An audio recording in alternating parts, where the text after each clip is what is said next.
ابن ماجہ کی حدیث نمبر 4216 میں درج ہے، نبی کریم صلی اللہ علیہ وآلہ وسلم سے پوچھا گیا کہ لوگوں میں سب سے بہتر کون ہے؟ تو آپ صلی اللہ علیہ وآلہ وسلم نے فرمایا، ہر صاف دل، زبان کا سچا۔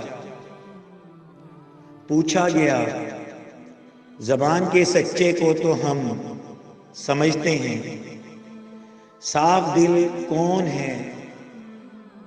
آپ صلی اللہ علیہ وآلہ وسلم نے فرمایا، پرہیزگار، پاک باز، جس میں نہ کوئی گناہ ہو، نہ ظلم، نہ کینہ ہو اور نہ ہی حسد۔